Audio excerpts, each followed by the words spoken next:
లోక్సభ కార్యకలాపాలు జరుగుతున్నాయి. ప్రధాని మోడీ మాట్లాడుతున్నారు. లైవ్ లో చూద్దాం. दुनिया में जाए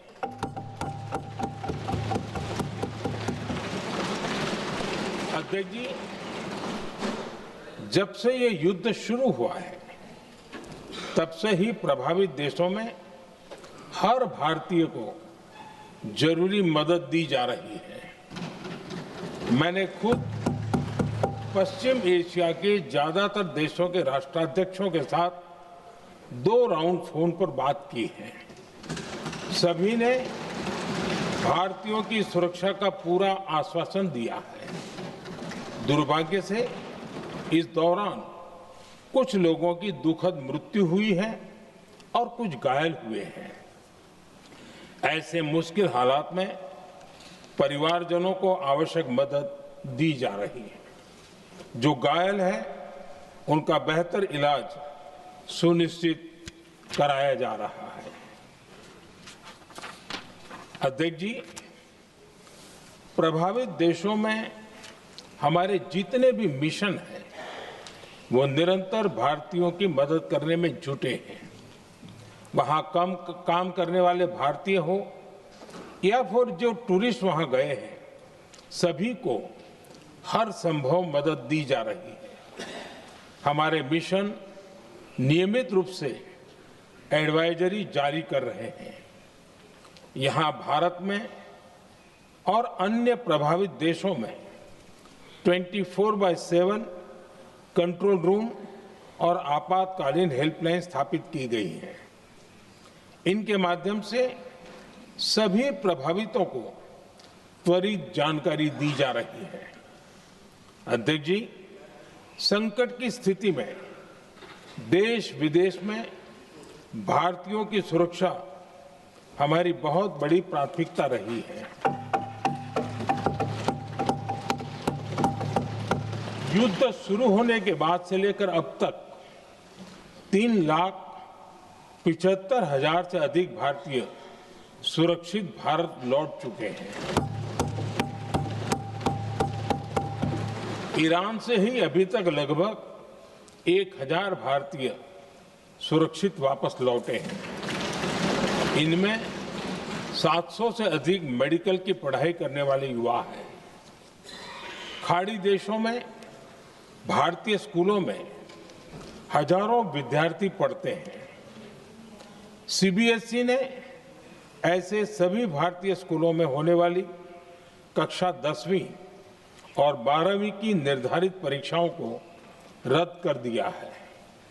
इन बच्चों की पढ़ाई निर्बाध चलती रहे, इसके लिए सीबीएसई उचित कदम उठा रही है। यानी सरकार संवेदनशील भी है, सतर्क भी है और हर सहायता के लिए तत्पर भी है। माननीय अध्यक्ष जी, भारत में बड़ी मात्रा में कच्चा तेल, गैस और फर्टिलाइजर जैसी अनेक जरूरी चीजें हॉर्मुज स्ट्रेट के रास्ते से आती हैं। युद्ध के बाद से ही हॉर्मुज स्ट्रेट में जहाजों का आना जाना बहुत चुनौतीपूर्ण हो गया है। बावजूद इसके हमारी सरकार का ये प्रयास रहा है कि पेट्रोल, डीजल और गैस की सप्लाई बहुत ज्यादा प्रभावित न हो। देश के सामान्य परिवारों को परेशानी भी कम से कम हो, इस पर हमारा फोकस रहा है। हम सभी जानते हैं, देश अपनी जरूरत की 60% एलपीजी आयात करता है। इसकी सप्लाई में अनिश्चितता के कारण सरकार ने एलपीजी के डोमेस्टिक उपयोग को प्राथमिकता दी है। साथ ही एलपीजी के देश में ही उत्पादन को भी बढ़ाया जा रहा है। पेट्रोल, डीजल की सप्लाई पूरे देश में सुचारू रूप से होती रहे, इस पर भी लगातार काम किया गया है। अध्यक्ष जी, आज की इन परिस्थितियों में एनर्जी सिक्योरिटी को लेकर बीते एक दशक में उठाए गए कदम और भी प्रासंगिक हो गए हैं। भारत ने बीते 11 वर्षों में अपनी एनर्जी इंपोर्ट का डाइवर्सिफिकेशन किया है।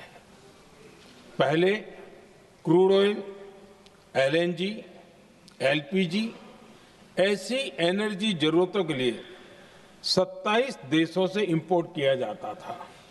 वहीं आज भारत 41 देशों से एनर्जी इंपोर्ट करता है।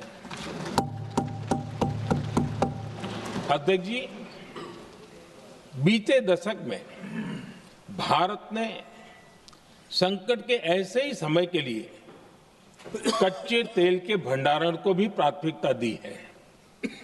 आज भारत के पास 53 लाख मीट्रिक टन से अधिक का स्ट्रेटेजिक पेट्रोलियम रिजर्व है और 65 लाख मीट्रिक टन से अधिक के रिजर्व की व्यवस्था पर देश काम कर रहा है। हमारी तेल कंपनियों के पास जो रिजर्व रहता है वो अलग है।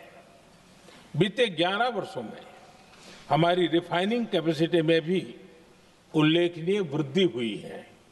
अध्यक्ष जी, सरकार अलग अलग देशों के सप्लायर्स के साथ भी लगातार संपर्क में है। प्रयास ये है कि जहां से संभव हो वहां से तेल और गैस की सप्लाई होती रहे। भारत सरकार गल्फ और आसपास के शिपिंग रूट्स पर निरंतर नजर बनाए हुए है। हमारा प्रयास है कि तेल हो, गैस हो, फर्टिलाइजर हो, ऐसे हर जरूरी सामान से जुड़े जहाज भारत तक सुरक्षित पहुंचे। हम अपने सभी वैश्विक सहयोगियों के साथ निरंतर संवाद कर रहे हैं ताकि हमारे मैरीटाइम कॉरिडोर सुरक्षित रहे। ऐसे प्रयासों के कारण बीते दिनों हॉर्मुज स्ट्रेट में फंसे हमारे कई जहाज भारत आए भी हैं। अध्यक्ष जी, संकट के इस समय में देश की एक और तैयारी भी बहुत काम आ रही है। पिछले 10-11 साल में इथेनॉल के उत्पादन और उसकी ब्लेंडिंग पर अभूतपूर्व काम हुआ है। एक दशक पहले तक देश में सिर्फ 1-1.5% इथेनॉल ब्लेंडिंग कैपेसिटी थी। आज हम पेट्रोल में 20% इथेनॉल ब्लेंडिंग के करीब पहुंच रहे हैं।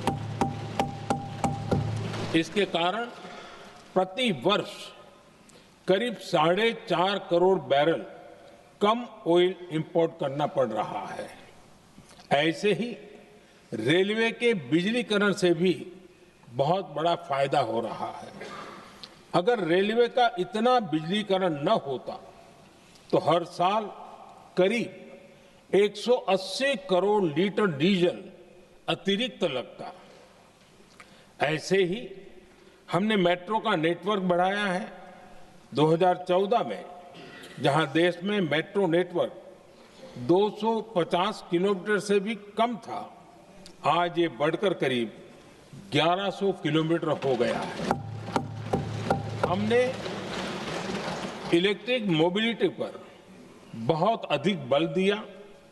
केंद्र सरकार ने राज्यों को 15,000 इलेक्ट्रिक बसें चलाने के लिए दी हैं।